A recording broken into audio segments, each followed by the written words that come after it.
Welcome back to Nellore WA association friends. New 6 step విధానంలో వచ్చిన మార్పులు ఏమిటి?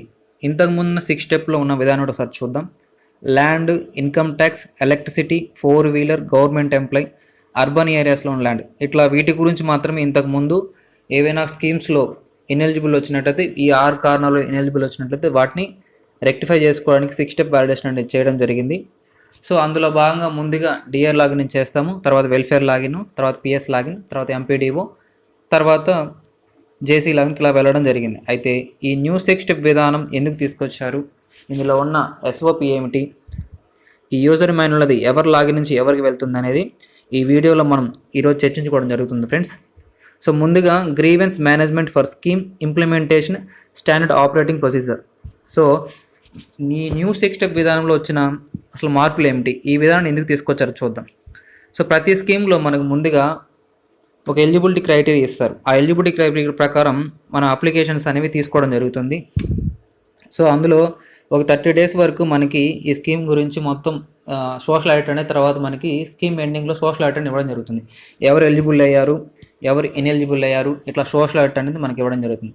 ఆ సోషల్ ఆడిట్లో మనకి కొన్ని ఇనెలిజిబుల్ క్యాండిడేట్స్, మాకు ఈ ల్యాండ్ లేదు, మాకు ఈ ఎలక్ట్రిసిటీ లేదు, ఇన్కమ్ ట్యాక్స్ ఇంతకుముందు ఉండేది ఇప్పుడు లేదు, ఇట్లా కొన్ని కారణాలను మనం చెప్పడం జరుగుతుంది. సో అలాంటి వారికి ఈ 6 స్టెప్ విధానంలో అప్పుడే ఆ స్కీము ఉన్న టైంలోనే ఆ ఇనెలిజిబుల్ వచ్చిన వాళ్ళు రెక్టిఫై చేసేదానికి ఈ న్యూ 6 స్టెప్ విధానాన్ని తీసుకురావడం జరిగింది గవర్నమెంట్. సో అందులో భాగంగానే ఈ పీరియడ్ని 90 డేస్గా వాళ్ళు పెట్టడం జరిగింది. ఫర్ ఎగ్జాంపుల్, ఒక స్కీము జూన్ 1వ తారీఖున లాంచ్ చేశారు. అయితే మనకి ఆ స్కీమ్ లాస్ట్ డేటు జూన్ 30 తర్వాత మనకి సోషల్ ఆడిట్ అనేది రావడం జరుగుతుంది. ఆ స్కీమ్కి ఎవరు ఎలిజిబుల్ అయ్యారు, ఇనెలిజిబుల్ అయ్యారు అనేసి. సో తర్వాత మనకి ఒక 10 డేస్ టైం ఉంటుంది. తర్వాత ఎవ్రీ స్కీమ్కి ఒక గ్రీవెన్స్ రైజ్ చేసుకోవచ్చు. వాళ్ళకి ల్యాండ్ లేదనేసి, ఎలక్ట్రిసిటీ లేదనేసి గ్రీవెన్స్ రైజ్ చేసుకోవడానికి ఒక 10 డేస్ టైం ఉంటుంది. సో ఈ 10 డేస్ టైంలో మనం గ్రీవెన్స్ రైజ్ చేసుకున్న తర్వాత మళ్ళీ ఒక 5 డేస్ ఫైనలైజేషన్ లిస్ట్ వస్తుంది. మళ్ళీ బెనిఫిషియల్ లిస్ట్ ఇస్తారు. సో ఎలిజిబుల్ అయ్యారా లేదా అనేసి మళ్ళీ. సో ఈసారి ఎలిజిబుల్ అయితే మళ్ళీ స్కీమ్కి అక్కడ అప్లై చేసుకునే ఛాన్స్ ఇస్తారు. సో అట్లా మళ్ళీ 45 డేస్ ఉంటుంది. సో తర్వాత మళ్ళీ స్కీమ్ లాంచ్ చేసినప్పుడు వాళ్ళు ఎలిజిబుల్ అవుతారు. అందరూ ఎలిజిబుల్ చేసుకోవచ్చు. సో ఇట్లాగా డిజిటల్ అక్నాలజ్మెంట్ అనేది ఎవరు ఇస్తారంటే డబ్ల్యూఏ ఇస్తారు. తర్వాత ఈ పీరియడ్ మొత్తం కూడా ఎన్ని రోజులు ఉంటుందంటే 90 డేస్ ఉంటుందని ఒక ఫ్లో చార్ట్ అనేది గవర్నమెంట్ ఇవ్వడం జరిగింది. సో ఇందులో భాగంగానే మనకి ప్రజెంట్ ఫస్ట్ స్కీమ్ వైఎస్ఆర్ చేయూత అనేది రీసెంట్గా లాంచ్ చేయడం జరిగింది. ఇంతకుముందు వైఎస్ఆర్ చేయూతకు సంబంధించి ఎవరైతే గ్రీవెన్స్లు రైజ్ చేస్తున్నారో అటువంటి వాళ్ళందరికీ కూడా 2 ఇచ్చున్నారు లాగిన్లో. ఫస్ట్ గ్రీవెన్స్ రైజ్ చేసిన ఎలిజి ఉన్నారు, రిమార్క్స్ ఇచ్చిన గ్రీవెన్స్ ఇచ్చున్నారు. ఆ రిమార్క్స్ ఇచ్చిన వాళ్ళు కూడా 10 డేస్ లోపల కానీ గ్రీవెన్స్ రైజ్ చేసుకున్నట్లయితే వాళ్ళకి మళ్ళీ ఎలిజిబిలిటీ క్రైటీరియా వచ్చినట్లయితే మళ్ళీ వాళ్ళు కూడా ఈ స్కీమ్కి ఎలిజిబుల్ అవుతారు. ఈ విధంగా నూతన 6 స్టెప్ విధానంలో మార్పుని తీసుకురావడం జరిగింది. అయితే మనకు ముఖ్యంగా ఇంతకుముందు 6 స్టెప్ అని ఉండేది, కానీ ఇప్పుడు వీళ్ళు మొత్తం 10 కారణాలతో 10 స్టెప్గా దీన్ని పిలవచ్చు ఇప్పుడు.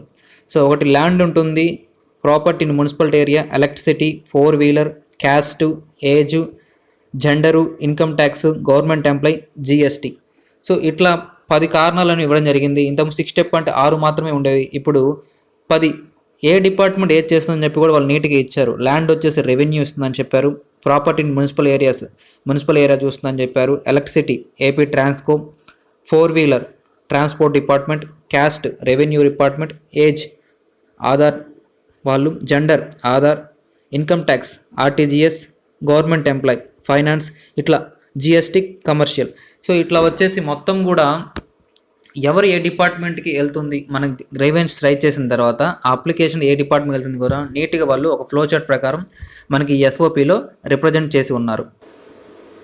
ఈ విధంగా గవర్నమెంట్ న్యూ 6 స్టెప్ విధానాన్ని ప్రారంభించడం జరిగింది. సో అయితే ఈ న్యూ 6 స్టెప్ విధానం తర్వాత యూజర్ మాన్యువల్ అని చూద్దాం. అసలు ఎవరు లాగిన్లో ఫస్ట్ చేయాలి, ఎలా చేయాలి, మళ్ళీ అది ఎవరు లాగిన్కి వెళ్తుంది, ఈ ప్రొసీజర్ అంతా కూడా ఇప్పుడు మనం యూజర్ మాన్యువల్లో చూద్దాం friends. User manual for grievance redressal. So ముందుగా మనం ఎవరి లాగిన్లో ఈ గ్రీవెన్స్ అనేది రైజ్ చేయాలంటే రూరల్ ఏరియాస్లో డిజిటల్ అసిస్టెంట్, అర్బన్ ఏరియాస్లో ward education and data processing secretary. So ఈ విధంగా ముందుగా వారి లాగిన్లో మనం గ్రీవెన్స్ అనేది రైజ్ చేయాలి. సో వారి లాగిన్ అయిన తర్వాత విండో అనేది ఎలా ఓపెన్ అవుతుందంటే మనకి కింద చూపించిన విధంగా ఇలా వాళ్ళ విండో అనేది ఓపెన్ అవ్వడం జరుగుతుంది. సో అందులో ముఖ్యంగా నవశకం బెనిఫిషరీ మేనేజ్మెంట్ సర్వీస్ అనేది అక్కడ మనకి ఎనేబుల్ చేస్తున్నారు.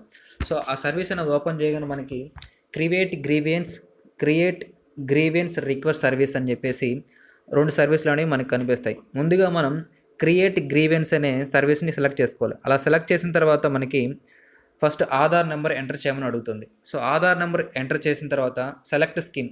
సో మనకి ఏ స్కీమ్కి అయితే వాళ్ళు రిమార్క్స్ ఇచ్చి ఉన్నారో, ఇనెలిజిబుల్ అయి ఉన్నారో ఆ స్కీమ్ అనేది మనం సెలెక్ట్ చేసుకోవాల్సి ఉంటుంది. సో ప్రస్తుతానికి మనకి ఇచ్చిన లాగిన్లో ఏమేమి ఇచ్చున్నారంటే మత్స్యకార భరోసా, రైస్ కార్డు, వైఎస్ఆర్ చేయూత, వైఎస్ఆర్ కాపు నేస్తం, వైఎస్ఆర్ నేతన నేస్తం, వైఎస్ఆర్ పెన్షన్ కానుక, వైఎస్ఆర్ వాహన మిత్ర. ప్రస్తుతానికి ఈ 6 స్టెప్ విధానంలో ఈ స్కీమ్స్ మాత్రమే ఎనేబుల్ చేస్తున్నారు. ఇంకా భవిష్యత్తులో ఇంకా ఎనేబుల్ చేయొచ్చు.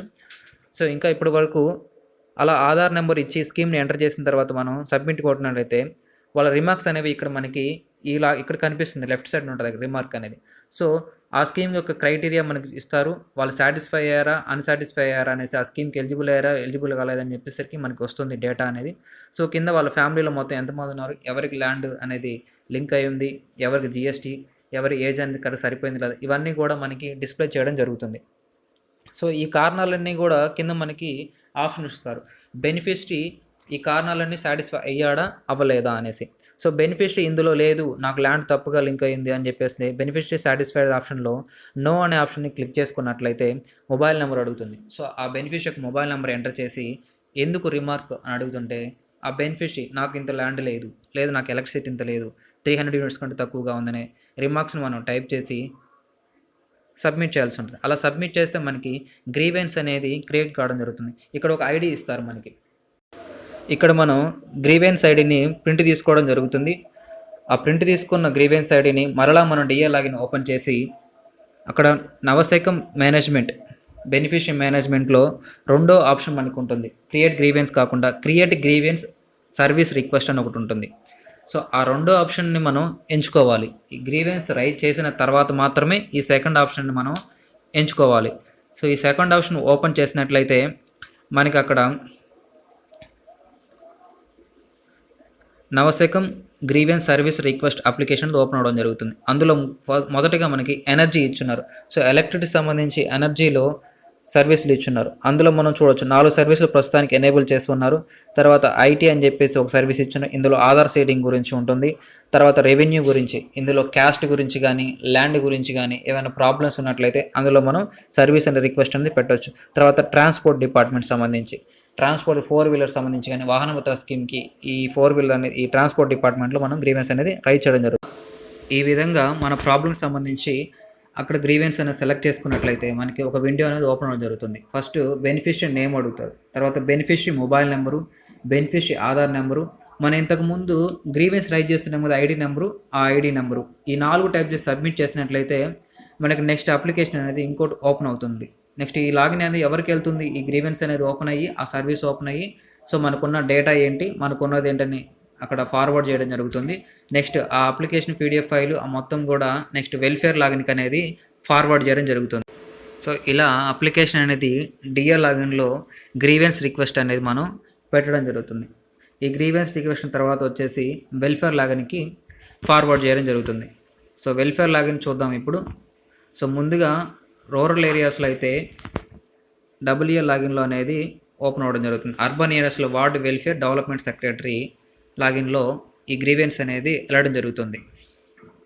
సో అక్కడ మనం ఓపెన్ చేసినట్లయితే వాళ్ళ లాగిన్లో కూడా నవశకం బెనిఫిషరీ మేనేజ్మెంట్ అని ఒక ఆప్షన్ అనేది ఇవ్వడం జరిగింది. సో అందులో గ్రీవెన్స్ అప్రూవల్ అనే ఒక ఆప్షన్ ఉంది. సో ఆ గ్రీవెన్స్ అప్రూవల్ అనే ఆప్షన్ ఓపెన్ చేసినట్లయితే సో డిఏ లాగిన్ నుంచి ఇక్కడికి వెల్ఫేర్ లాగిన్కి వచ్చినటువంటి అప్లికేషన్స్ ఎన్ని పెండింగ్లో ఉన్నాయి, ఎన్ని క్లోజ్ చేశారు అనేసి మనకు వస్తుంది. సో ఎన్ని కంప్లీట్ అయ్యేసి.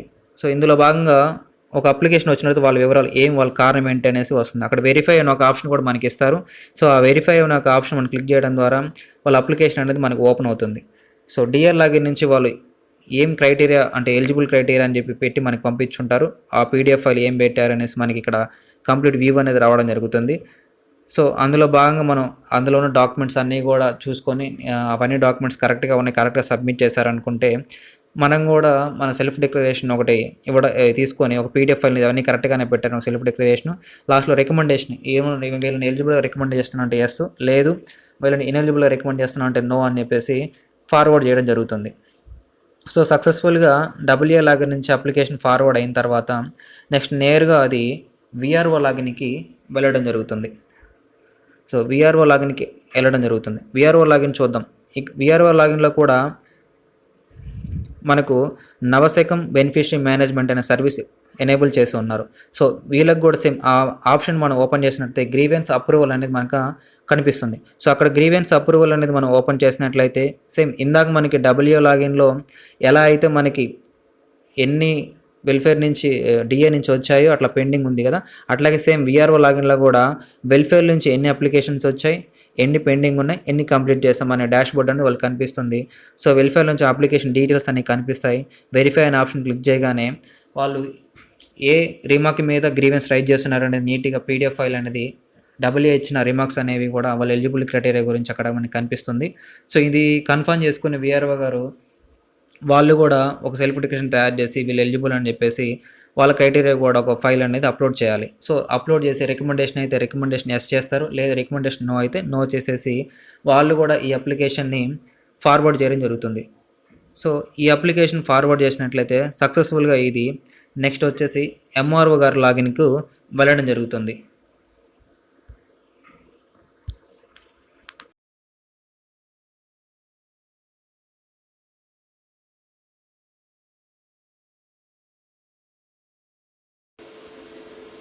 ఎంఆర్ఓ గారికి కూడా జిఎస్డబ్ల్యూఎస్ వాళ్ళు ఒక లాగిన్ ఇచ్చి ఉన్నారు.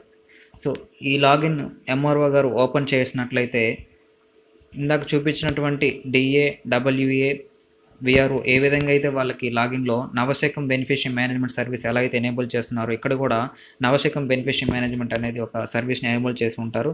ఆ సర్వీస్లో గ్రీవెన్స్ అప్రూవల్ అని సెలెక్ట్ చేసినట్లయితే ఇక్కడ కూడా ఎన్ని అప్లికేషన్స్ వచ్చాయి, ఎన్ని పెండింగ్ ఉన్నాయి, ఎన్ని కంప్లీట్ అయ్యాయి, వచ్చిన అప్లికేషన్ డీటెయిల్స్ ఉంటాయి, ఎలా వెరిఫై వాళ్ళు ఏమి కారణంతో రైవెన్ చేశారనేసి. సో వాటి పక్కన ఉన్న వెరిఫై అనే ఆప్షన్ మనం క్లిక్ చేసినట్లయితే వాళ్ళ యొక్క డీటెయిల్స్ అనేవి ఓపెన్ అవ్వడం జరుగుతుంది. విఆర్ఓ ఏవైతే ఇక్కడ పంపించి ఉన్నారో వాళ్ళ డాక్యుమెంట్ అనేది ఆ డాక్యుమెంట్ అది ఇక్కడ ఓపెన్ అవ్వడం జరుగుతుంది. సో ఇక్కడ DA remarks, WA remarks, VRO remarks అన్నీ కూడా ఏమి ఇచ్చినారు, ఓకే ఇచ్చినారా లేదనేసి మొత్తం కూడా ఫార్వర్డ్ చేయడం జరుగుతుంది. సో ఇవన్నీ చూసుకొని కూడా ఎంఆర్ఓ సార్ ఒక డిక్లరేషన్ తయారు చేసి ఒక పీడిఎఫ్ ఫైల్ అనేది ఇవ్వడం జరుగుతుంది. రికమెండేషన్ ఎస్ఆర్ను ఇంతకు ముందులాగే వీరు కూడా ఇవ్వడం జరుగుతుంది. సో నేరుగా ఈ అప్లికేషన్ తర్వాత ఆర్డీఓ గారికి ఫార్వర్డ్ అవ్వడం జరుగుతుంది. సో ఆర్డీఓ గారికి కూడా జిఎస్డబ్ల్యూఎస్ వాళ్ళు ఒక లాగిన్ అనేది క్రియేట్ చేయడం జరిగింది. సో ఇందులో కూడా నవశకం బెనిఫిషరీ మేనేజ్మెంట్ అయిన ఒక సర్వీస్ని ఎనేబుల్ చేస్తున్నారు. అందులో గ్రీవెన్స్ అప్రూవల్ అనే ఆప్షన్ క్లిక్ చేయడం ద్వారా ఎంఆర్ఓ గారి నుంచి వచ్చినటువంటి ఎన్ని అప్లికేషన్స్ వచ్చాయి, ఎన్ని పెండింగ్ ఉన్నాయి, ఎన్ని కంప్లీట్ చేశారని ఒక డాష్ బోర్డ్ ఉంటుంది. అట్లాగే అప్లికేషన్ వివరాల కింద మనకి డీటెయిల్స్ కనిపిస్తాయి. అది వెరిఫై క్లిక్ చేయగానే ఇంతకు ముందులాగే సేమ్ డేటా అనేది ఎంఆర్ఓ గారి నుంచి ఏ విధమైన రిమార్క్స్ వచ్చాయి, యాక్సెప్ట్ చేస్తున్నారా లేదా అనేసి రిమార్క్స్ వస్తాయి. ప్లస్ పీడిఎఫ్ ఫైల్ అనేది కూడా ఓపెన్ అవ్వడం జరుగుతుంది. ఇక్కడ కూడా ఆర్డీఓ గారు వారి యొక్క రిమార్క్స్ని పీడిఎఫ్ ఫైల్ ఇవ్వడం జరుగుతుంది. తర్వాత రికమెండేషన్స్ కూడా ఎస్ఆర్నో ఉంటుంది. వీరు కూడా రికమెండేషన్ అయితే ఫార్వర్డ్ చేయొచ్చు. సో నేరుగా ఈ అప్లికేషన్ ఫార్వర్డ్ చేసిన తర్వాత నేరుగా జేసీ గారి లాగిన్కి వెళ్ళడం జరుగుతుంది. సో జిఎస్డబ్ల్యూఎస్ వాళ్ళు జేసీ గారికి కూడా ఒక లాగిన్ ఇచ్చి ఉన్నారు. సో ఇందులో కూడా ఇంతకుముందు చెప్పిన విధంగానే నవశకం బెనిఫిషరీ మేనేజ్మెంట్ అనే ఒక సర్వీస్ ఎనేబుల్ చేస్తున్నారు. ఇందులో కూడా గ్రీవెన్స్ అప్రూవల్ ఆప్షన్ ఉంటుంది.